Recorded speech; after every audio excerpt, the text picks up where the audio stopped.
Assalamualaikum warahmatullahi wabarakatuh.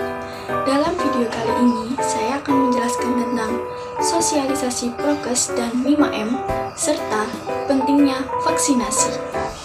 Kira-kira apa aja sih yang ada dalam sosialisasi prokes di Indonesia itu?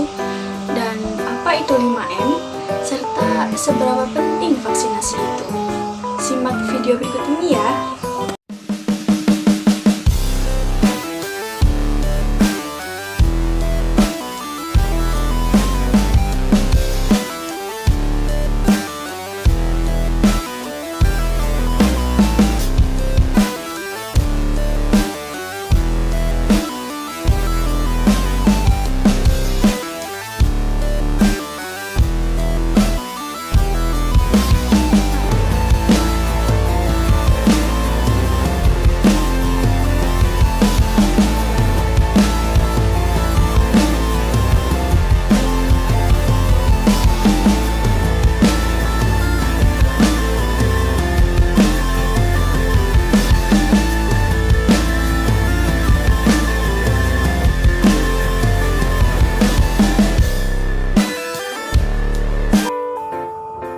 Apa sih virus COVID-19 itu?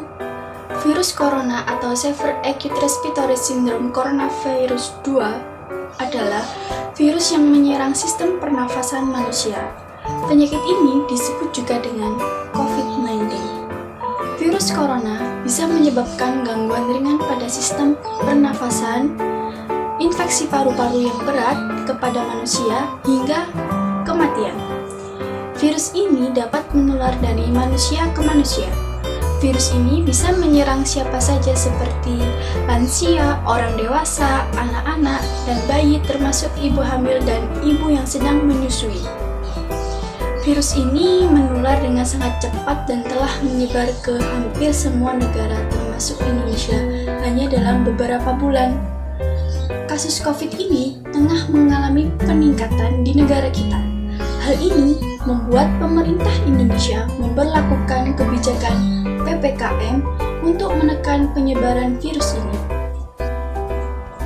Selain itu, pemerintah juga mengimbau agar masyarakat untuk mematuhi protokol kesehatan.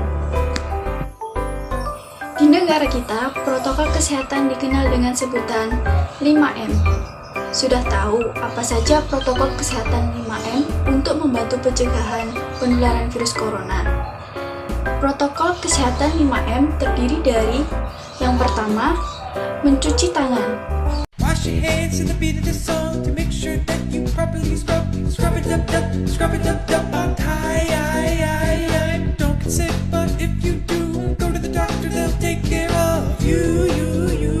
Oh yeah, hygiene. Don't freak out, wash your hands. Don't freak out, wash your hands. Don't freak out, wash your hands. And now your hands are clean. Seriously, wash your damn hands. Rutin mencuci tangan hingga bersih adalah salah satu protokol kesehatan yang cukup efektif untuk mencegah penularan COVID-19. Untuk hasil yang maksimal, cucilah tangan setidaknya selama 20 detik.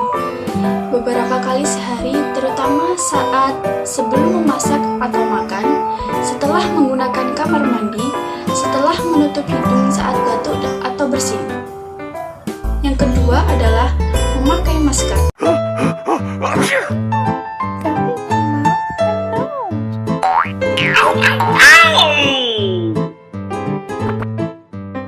Memakai masker. Kita diharuskan untuk memakai masker saat berada di luar rumah atau ketika berkumpul bersama kerabat dimanapun berada. Hal ini dikarenakan virus corona dapat menular melewati udara atau biasa disebut dengan droplet. Yang ketiga adalah menjaga jarak. Jika ada keperluan mendesak yang membuat kita harus pergi keluar rumah, ingatlah untuk menjaga jarak satu sama lain. Jarak yang dianjurkan oleh pemerintah adalah 1 hingga 2 meter dari orang sekitar kita. Yang keempat, menjauhi kerumunan. Kita juga diminta untuk menjauhi kerumunan saat berada di luar rumah. Ingat, semakin banyak dan sering bertemu dengan orang, kemungkinan terinfeksi corona bisa semakin tinggi. Yang kelima, mengurangi mobilitas. Jika tidak ada keperluan yang mendesak, tetaplah berada di rumah. Meski sehat dan tidak ada gejala penyakit, belum tentu kita pulang ke rumah dengan keadaan yang sama. Selain untuk menekan penyebaran COVID-19, pemerintah Indonesia juga mewajibkan untuk melaksanakan vaksinasi COVID-19. Oh iya, teman-teman simak dulu ya video berikut ini. Selamat siang, Anda menyaksikan CNN Indonesia Breaking News bersama saya Roland Lagonda. Siang ini, vaksin COVID-19 kembali didatangkan ke tanah air. Vaksin COVID-19 tahap ke-29 ini sudah tiba di Bandara Soekarno-Hatta, Tangerang, Banten. Langsung saja kita bergabung ke Bandara Soekarno-Hatta untuk mengikuti proses kedatangan vaksin COVID-19 tahap ke-29. Saudara-saudara sekalian yang berbahagia, pada hari ini kita menyambut kedatangan vaksin Sinovac tahap ke-29 sebanyak 8 juta dosis. Ini adalah bagian dari komitmen pemerintah jaga seluruh bangsa Indonesia dari bahaya COVID-19. Karena itu kita perlu menyambut baik hadirnya vaksin ini dan semoga akan semakin memperkuat langkah kita melewati ujian yang sungguh kita rasakan berat ini. Program vaksinasi masyarakat merupakan bagian penting menuju herd immunity. Sejak awal 2021 yang lalu, program vaksinasi telah pemerintah lakukan untuk melindungi masyarakat dari dampak yang paling buruk atas pandemi COVID-19. Sebagaimana kita ketahui bersama, pemerintah sudah menargetkan program vaksinasi sebanyak 2 juta orang sehari di bulan Agustus. Tentu ini membutuhkan pasokan vaksin yang cukup, dan kedatangan vaksin tahap ke-29 ini akan mendorong percepatan program vaksinasi secara nasional. Namun program vaksinasi tidak akan bisa berjalan dengan maksimal, tidak akan bisa berjalan dengan baik tanpa dukungan masyarakat luas.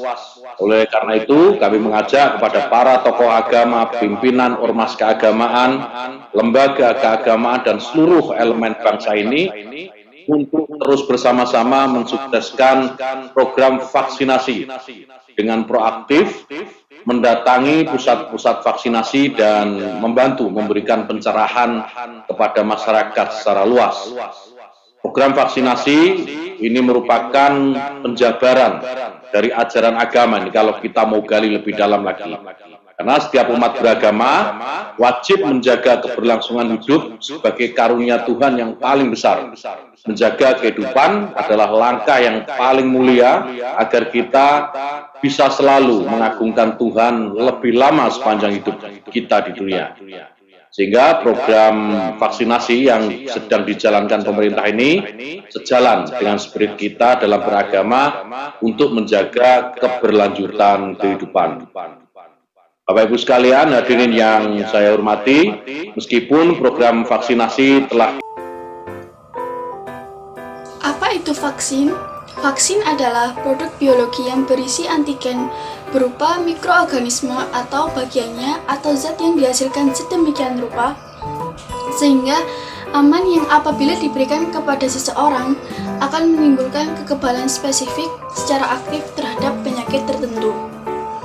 Vaksinasi adalah proses di dalam tubuh sehingga seseorang menjadi kebal atau terlindungi dari suatu penyakit. Apabila suatu saat terpapar dengan penyakit tersebut, maka orang tersebut tidak akan sakit atau hanya mengalami sakit ringan. Mengapa kita harus vaksin? Vaksin akan merangsang pembentukan kekebalan terhadap penyakit tertentu pada tubuh seseorang.